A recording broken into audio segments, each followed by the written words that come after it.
I hadn't intended to buy anything. The viewing was a whim, just another name on a growing list of distractions I'd been collecting since the divorce. I told myself it was harmless, drive out to the suburb, glance at countertops, nod politely to the agent, and drive home to the familiar hum of my dishwasher. I had no intention of stepping into anything real. No contracts, no commitments, just a Saturday afternoon spent pretending I still knew what desire looked like. That was before I stepped out of my car and saw her standing on the porch. The house itself was ordinary. White shutters, beige siding, trimmed bushes arranged with mathematical precision, but she wasn't. She stood with her back half-turned, unlocking the door with a quiet ease, her white blouse slightly wrinkled at the waist where her fitted slacks clung. The light caught in her hair, pulled into a loose bun, a few strands falling toward her neck. Her presence hit me harder than the scent of fresh paint wafting from the porch.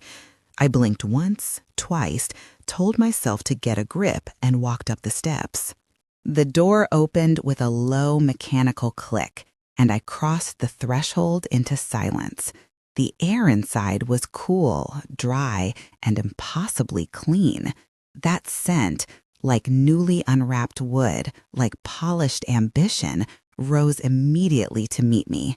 It was the unmistakable aroma of renovation, of something made new again, the kind of smell that always made me think of starting over, of shedding an old skin. Hardwood stretched out in all directions, unblemished, glowing faintly under the filtered daylight pouring through oversized windows. The floor felt too perfect to step on, as if walking across it might leave a mark not just on the surface, but on the story it was still waiting to tell. My heels made soft, intentional sounds as I moved through the foyer, and every step echoed faintly off the high ceilings. I wasn't listening to her voice, though I heard it in the background, low, clear, practiced. She gestured toward a kitchen to the right, a staircase to the left, but I kept my eyes on the curve of her spine beneath that crisp white fabric as she moved deeper into the house. There was something hypnotic about the way she walked, not seductive, not exaggerated, just natural, as if she belonged here more than any future homeowner could. She paused near the hallway, tapping at a sleek tablet, and glanced back at me briefly. Her expression was unreadable, professional, almost cool, but there was a flicker in her eyes, brief and electric, that made the space between us feel more charged than it should have. I nodded, more to myself than to her, and stepped further in. The dining area opened up beside us, framed by glass doors that led to a small patio. Everything gleamed, polished fixtures, seamless lines. The smell of lacquer was strongest here, almost intoxicating. I inhaled again, slower this time. Beneath the sterile layers of polish and construction dust, I caught something else, something faint, warmer, a trace of citrus, of her. My gaze drifted to the floor once more. Each plank of wood had been selected with intention, just varied enough to appear natural, but consistent enough to soothe the eye. I wondered if she had chosen them, if she had stood over swatches in a showroom, her fingers brushing lightly over samples, deciding what color would make strangers feel like they were coming home. I imagined her hand resting briefly on a countertop, lingering just long enough to test its texture. The thought made my fingers twitch. We continued our quiet tour. I followed her voice, though the words didn't register. Stainless steel appliances, custom cabinetry, crown molding. She moved confidently, without hesitating, and I watched the sway of her hips as she turned to ascend the stairs. Her hand gripped the railing lightly, guiding herself upward. I hesitated before following. The steps creaked slightly under my weight, but hers had made no sound. I hated how aware I was of my own body, my own age, of the space between us. When I reached the top, she was already standing at the end of the hallway, waiting. She didn't gesture this time, She simply turned and walked through the open doorway to what I instinctively knew was the master bedroom. My pulse kicked, not because of the house, because of her. I paused in the hall, letting my eyes adjust. The doorframe was wide, the walls painted a soft gray that looked almost silver in the muted light. The room opened up around me with a sense of quiet confidence, like a secret held in cupped hands. The smell hit me again. New wood, warm light, something slightly chemical but not unpleasant. The scent of promise, of something that had yet to be lived in.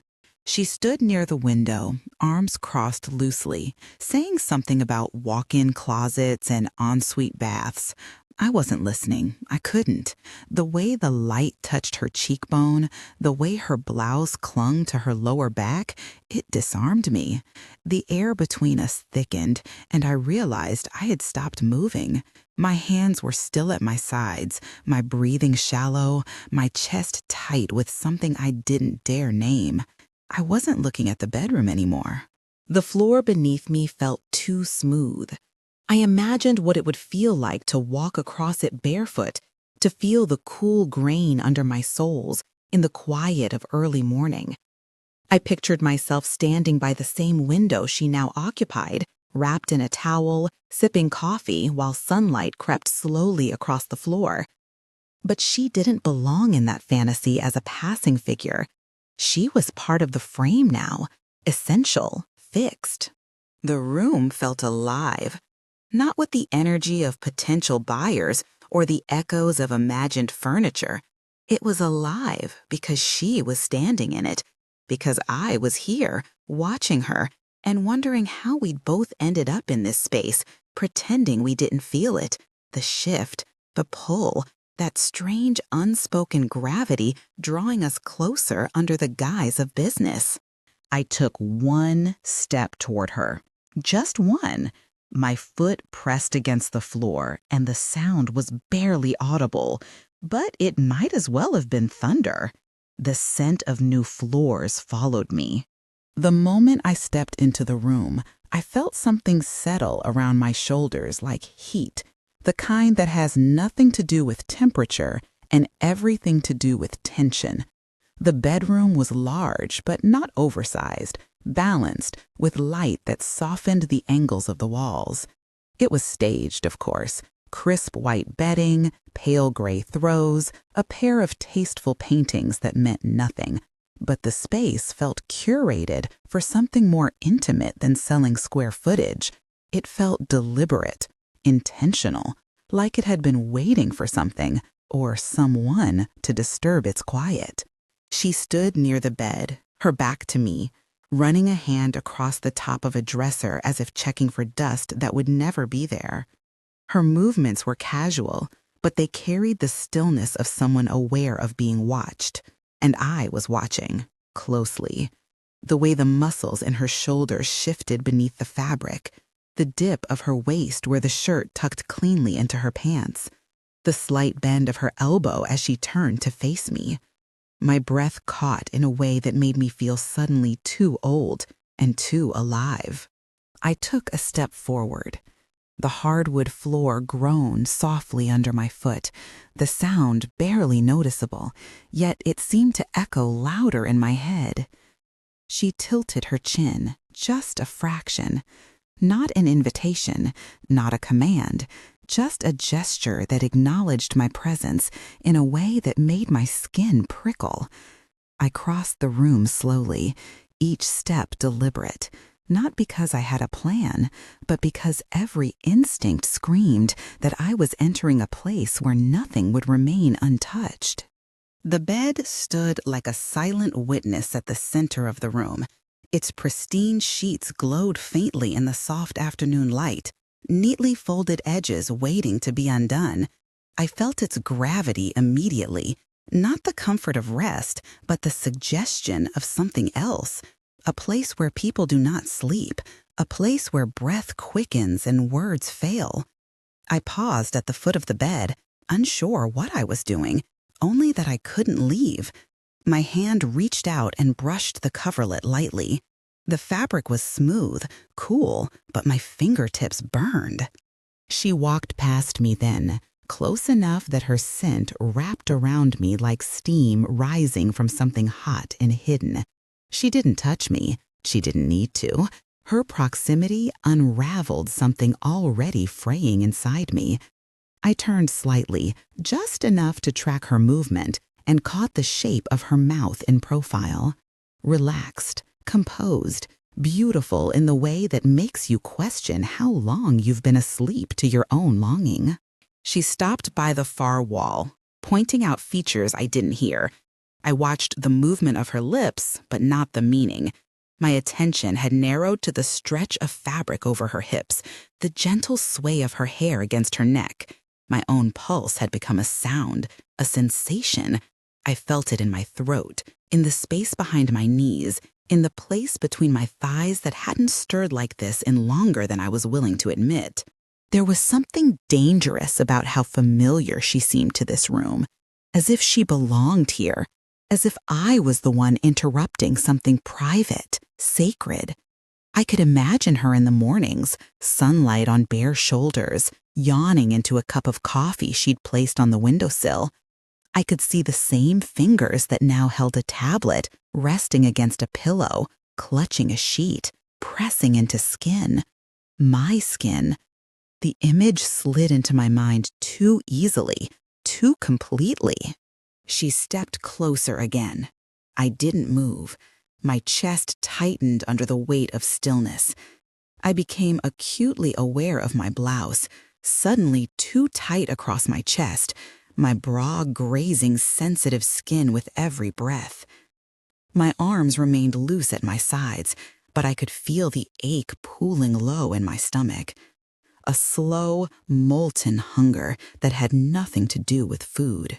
When her hand reached past me to adjust a curtain, her arm brushed mine lightly. That single point of contact was enough to send a pulse through me, so sharp I had to bite the inside of my cheek. I could still feel the imprint of her skin after she'd stepped away. I stared at the curtain she'd touched, wondering how something so minor could rearrange the rhythm of my body. I turned then, slowly, not even aware that I was moving. My gaze landed back on the bed. It wasn't the furniture that held my attention. It was what it represented now. A boundary line, a point of no return. I walked toward it with quiet feet, stood beside it again, this time on the other side. She watched me, her eyes not curious, not playful, steady, assessing, knowing. I sat. The mattress gave slightly under my weight, just enough to cradle me. The sheets wrinkled softly beneath my palm.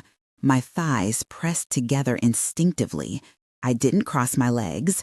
I didn't fidget.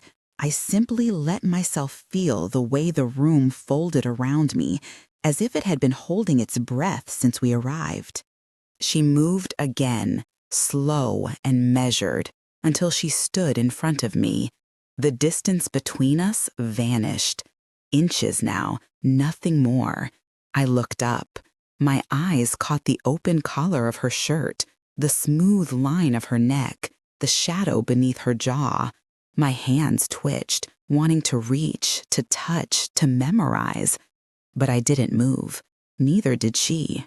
We hovered in that space, too close to be professional, too far to be intimate. A suspended moment, a question neither of us was brave enough to speak. And the bed beneath me, the air around me, the quiet between us, they all waited for the answer. The centerpiece of the house wasn't the kitchen, not the fireplace, not the garden I never walked through. It was this room. It was this silence. It was her. The moment her body leaned toward mine, the rules fell away. Everything that had governed my life, the structure, the caution, the measured pauses I had grown so used to, slipped quietly into the background. I didn't need permission. I didn't need clarity. I needed her. And somehow, impossibly, she was already there. Her hand moved first, slow and steady, rising from her side and grazing the inside of my thigh as she knelt before me. The pressure was barely more than a whisper, but my body responded as if she'd set fire to my skin. I felt my breath catch. My thighs remained parted, not by decision, but by surrender. I didn't offer anything. I didn't resist anything. I simply sat in the center of the quiet storm that had gathered between us and let her take control. She reached for the buttons of my blouse with quiet precision, each movement deliberate, patient, like she was unwrapping a gift she had no intention of rushing. The fabric gave way with soft clicks, one by one, until my skin was exposed to the cool, still air of the bedroom. Her eyes never left my chest. She didn't leer. She didn't pause to marvel. She simply slipped the shirt open and slid her hands beneath it, running her palms up the length of my ribs. My body arched toward her instinctively, desperate for more. Her mouth followed, pressing warm, open kisses to the curve of my stomach, to the underside of my breast, to the dip between my collarbones. Her lips were soft, but her hands were firm, guiding my body backward until I lay flat on the bed. The mattress accepted me without resistance. My legs stretched long, my arms relaxed above my head, and she moved over me like a wave, slow, purposeful, drowning me in sensation. She removed my bra without a word, slipping the straps down my shoulders with the reverence of someone handling something precious. The moment my skin was bared, her mouth was there. Her tongue circled my nipple, slow and deliberate, as her hand cupped the other breast. I gasped, barely containing the moan that rose from my throat. My body trembled beneath her, not from fear, but from the unbearable release of tension I hadn't known I was carrying. She kissed her way down my torso, dragging her mouth along my skin, leaving damp warmth in her wake. My stomach clenched each time her breath brushed over a new place. Her hands slid to the waistband of my pants, pausing only briefly before unbuttoning them with practiced ease. She tugged them down slowly, along with my underwear, exposing me inch by inch. The moment the fabric left my ankles, I felt completely naked, not just in body, but in every layer of control I had once held tightly. She pushed my thighs apart gently, her palms resting against my knees. I burned everywhere.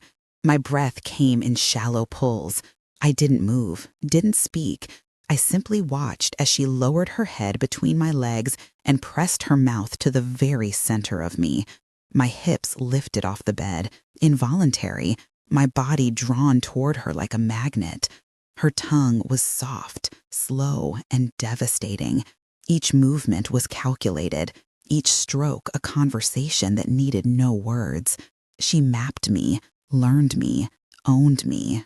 My hand found the back of her head, fingers sliding into her hair. Not to guide her, just to feel something grounded as my body came undone. Her pace never changed. Her patience didn't waver. She worked me open with her mouth like she had all the time in the world, like this wasn't her first time kneeling between a woman's legs, like this wasn't her first time making one beg without speaking. When release finally came, it tore through me without mercy. My back arched, toes curled, fingers tightened around the sheets. I didn't cry out. I couldn't. The pleasure was too complete, too internal. It folded me in half and remade me from the inside. She didn't stop, not immediately. She kept her mouth on me, kissing gently, soothing the aftershocks until I collapsed back onto the bed, boneless, breathless, trembling. She slid up my body, her skin warm and flushed.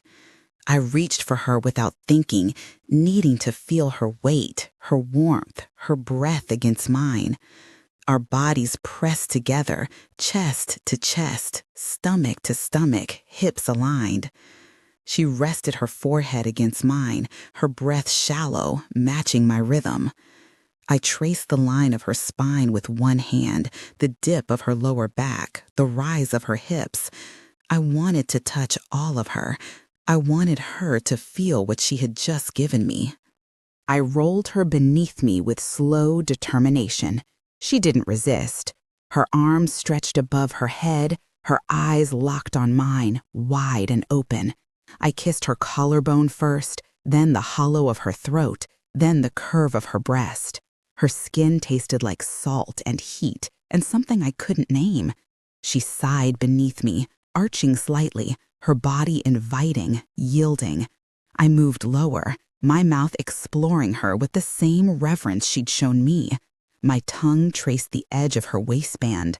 My fingers unbuttoned her pants, slipped them down, revealing smooth skin and bare desire. She was wet before I even touched her.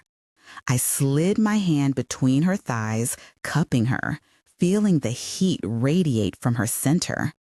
Her breath hitched. I slid 2 fingers inside her, slow and deep, and her hips lifted in response. My thumb found the place where she pulsed, and I circled it gently as her body tightened around me. Her eyes fluttered closed, her mouth parted. I leaned down and pressed my lips to her ear, not to speak, but to breathe with her. She moved with me, body clenching, breath coming in waves, until she shattered around my hand with a soundless cry that lived only in the space between us. She trembled, chest rising and falling with force, and I held her as her body softened beneath me. We lay there, tangled, silent, skin pressed to skin. Our limbs were heavy, our mouths swollen, our hearts loud. No words were spoken. None were needed. We had negotiated everything with breath and fingers and skin, and we had both said yes. The silence after that night wasn't absence. It was weight, presence, the kind that lingers in the corners of a room and curls beneath your skin long after the lights are turned back on. I walked back into my apartment, and it no longer felt like home. The walls were familiar, the furniture unchanged, but the air lacked that invisible pull I had felt in her presence. My body still echoed with the memory of hers, her mouth, her hands, the quiet authority with which she had undressed me and rebuilt me. I tried to go back to routine. I drank my morning coffee, answered work emails, folded towels, ran errands. But every motion felt like pantomime, like going through the gestures of someone who still lived the same life she had the week before. I told myself it was a one-time indulgence, an accident born from chemistry and momentary madness, something I wouldn't repeat, something I couldn't repeat. But the truth was, I kept checking my phone, kept hoping for a name to light up the screen. It took 5 days, and then she messaged me. It was a casual note, an invitation to view another listing, a house across town, different neighborhood, different architecture. I stared at the screen longer than necessary, rereading her words until they blurred.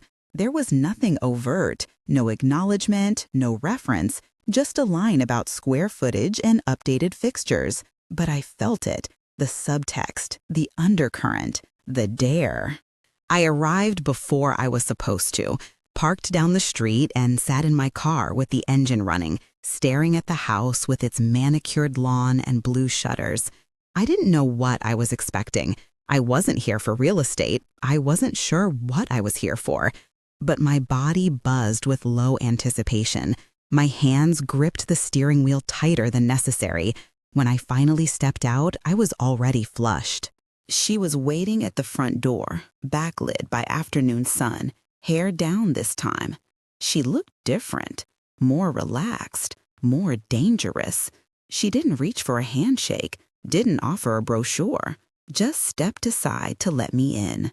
The house was quiet, empty, unstaged, as if it had been stripped of everything but potential. I stepped inside, and the door clicked shut behind me. The tension was immediate. Not the nervous kind, not awkward, just full. I felt her presence like an invisible line running from the center of my back to the tips of my fingers. We moved from room to room with minimal words. Kitchen, dining area, study. She walked ahead of me, her hips swaying in a way that wasn't exaggerated, but still held my focus hostage. I followed, pretending to care about layout and finishes, pretending I wasn't remembering the taste of her skin on my tongue. She led me to the master bedroom. No bed this time, just bare floors and beige walls. The windows were large, light pouring in like quiet revelation. I stood near the center of the room, surrounded by emptiness. She closed the door behind us. My breath hitched before I even turned around. She stepped closer, her heels making soft sounds against the floor. I didn't move. I didn't have to. She came to me, circled behind me, and her fingers found the zipper at the back of my dress. She didn't ask, she didn't warn. She slid it down slowly, the sound loud in the quiet. The fabric loosened, fell away, pooled at my feet. I was bare underneath. Per her last instructions, she pressed her body against mine from behind, skin against skin, her breath warm on my neck.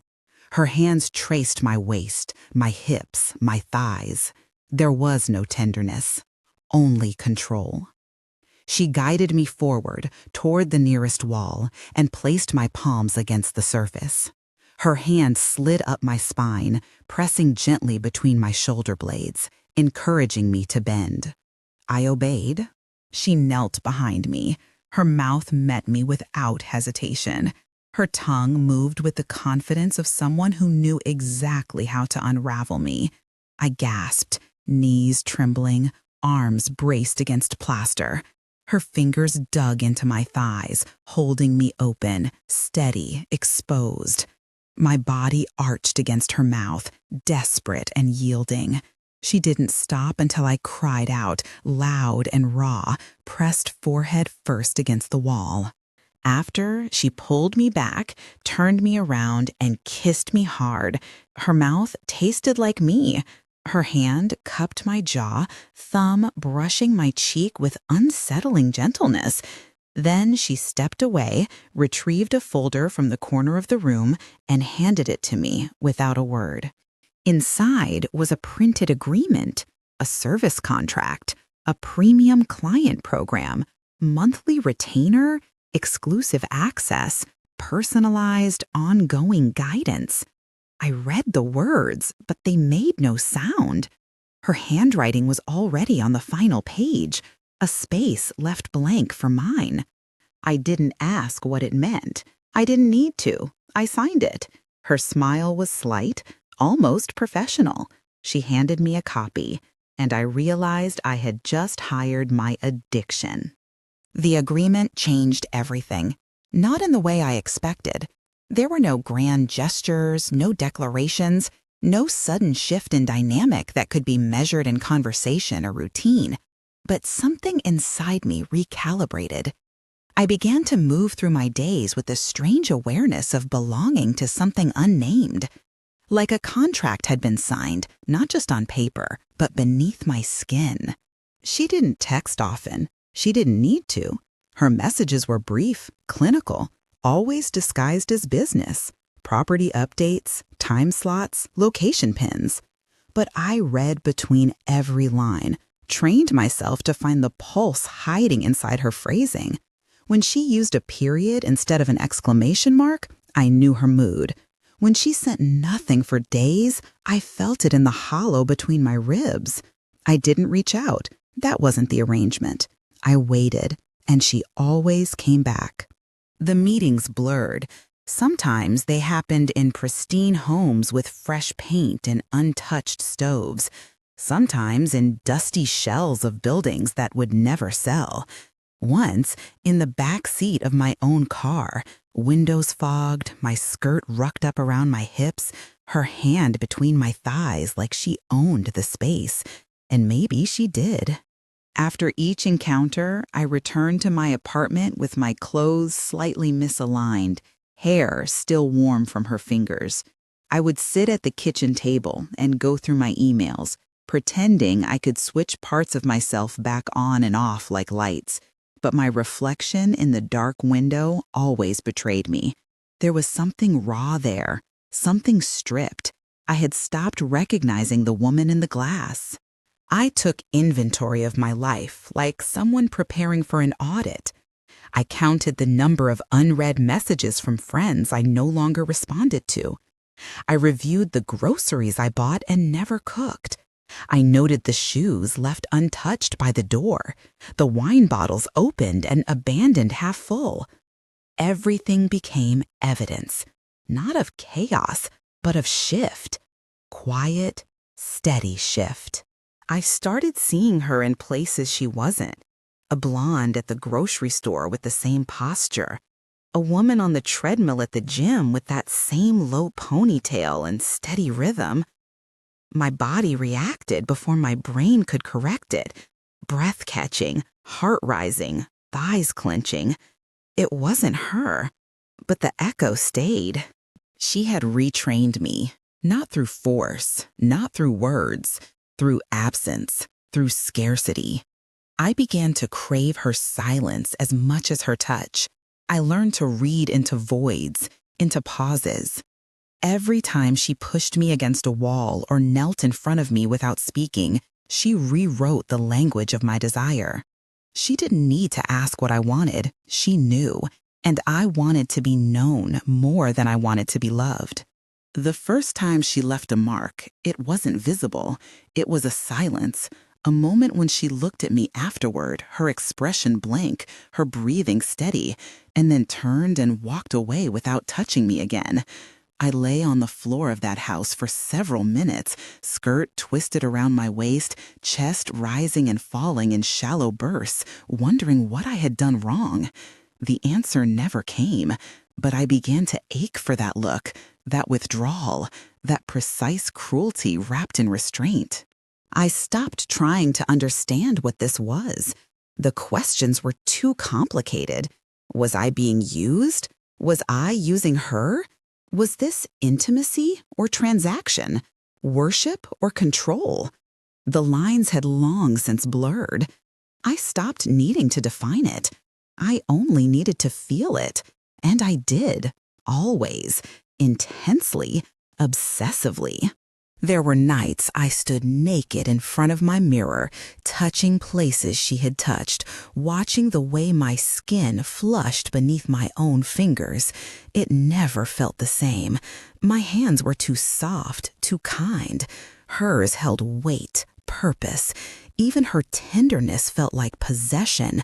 I remembered the press of her fingers around my wrists, the way she pinned me with her gaze when she spread my thighs and made me hold eye contact. She didn't need toys or games. Her body was enough. Her intention was everything. She left little traces of herself behind. Intentionally or not, I never knew. A stray bobby pin in my car, the scent of her cologne on my jacket, lipstick smudged on the rim of a glass I hadn't washed. Each item became part of the ritual.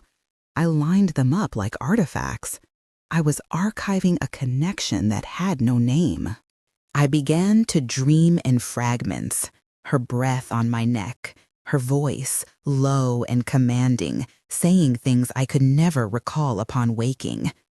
In those dreams, I was always giving her something, my time, my body, my will. And in return, she gave me silence. But it was full, that silence, heavy, reverent. I woke from those dreams aching. I told myself I was still in control, that I could end it any time I wanted, but I never wanted to. I wanted more. More meetings, more commands, more quiet sessions in houses that didn't belong to either of us. More of her mouth claiming parts of me that had forgotten how to be wanted. Every time she looked at me with those unreadable eyes, I felt stripped, seen, documented, and I gave her everything, willingly, quietly, repeatedly. I was the one submitting the paperwork. She was just signing off, and I couldn't stop coming back. The final house didn't appear on any public listing. There was no link, no flyer, no posted schedule. She sent me an address late one evening, no message attached, just a pin on the map and a time, noon. I didn't ask questions. I cleared my calendar and arrived 10 minutes early, heart already unsteady, breath shallow before I even stepped out of the car.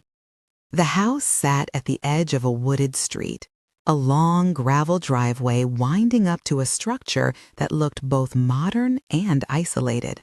Gray stone exterior, black-trimmed windows, no neighboring homes in sight. The kind of place people disappeared into, or were brought to. She was already waiting at the top of the steps, leaning against the doorframe, barefoot, hair pulled into a loose knot, dressed in a long black shirt that fell just below the tops of her thighs. She said nothing. She just opened the door and stepped aside. I entered. The interior was silent. No music, no artificial scent of lavender, no pretense of staging, just clean space, concrete floors, smooth walls, the faint hum of the air conditioning. There was no furniture, no art, no distractions. The front door closed behind me with a low click. My shoes sounded too loud as I walked through the open foyer. She followed a few steps behind, her presence close enough to feel, but not yet to touch.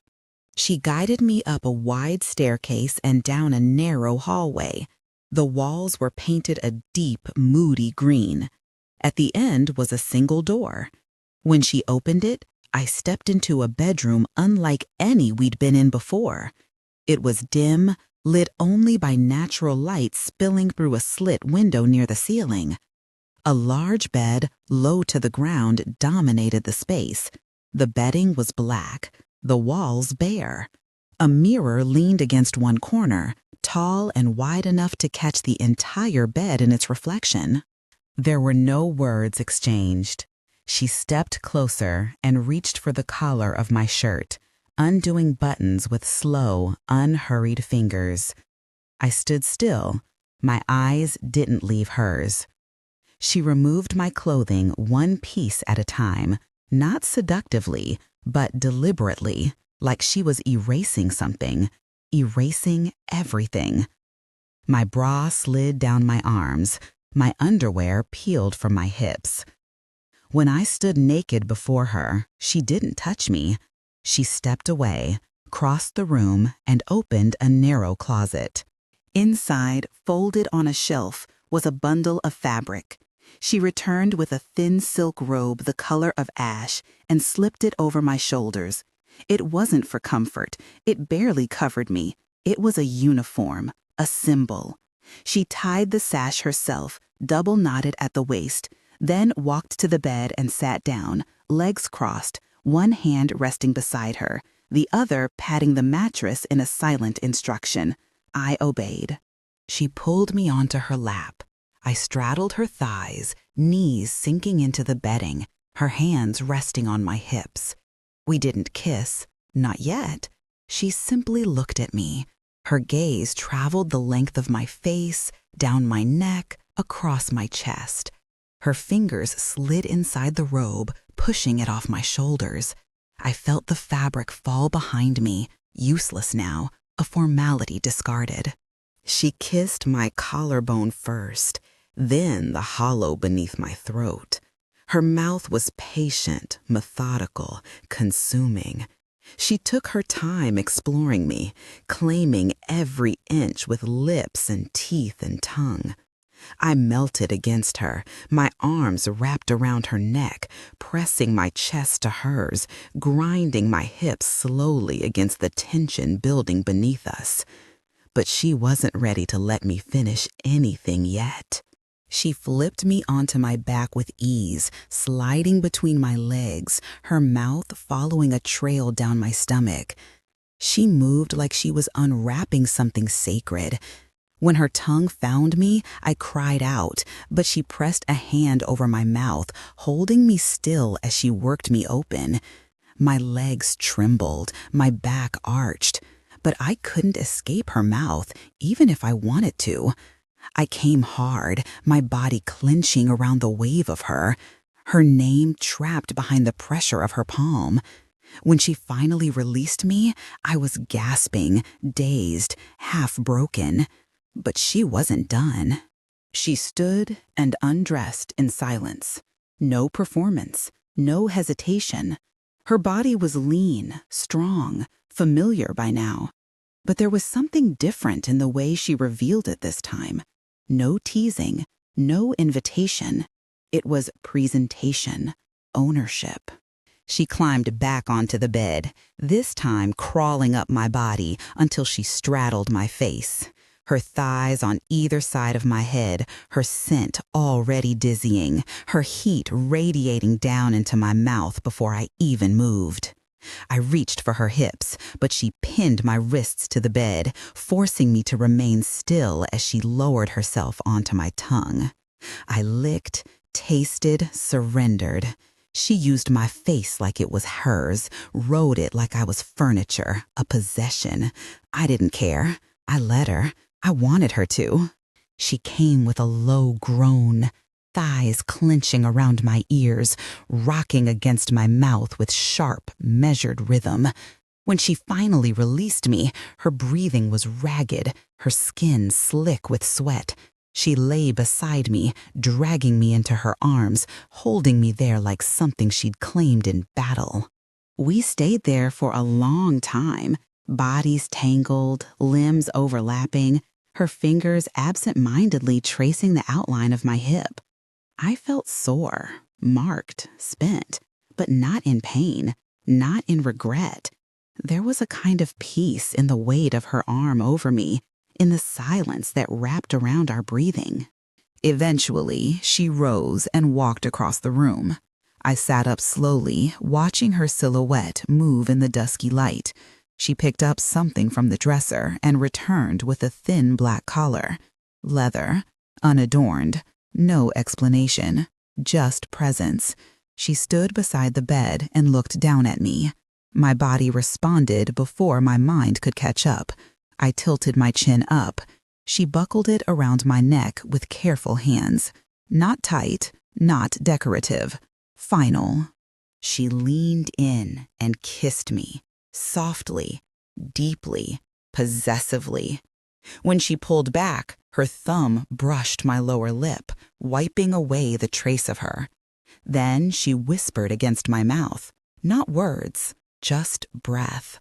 And I understood. I wasn't a client anymore. I was hers.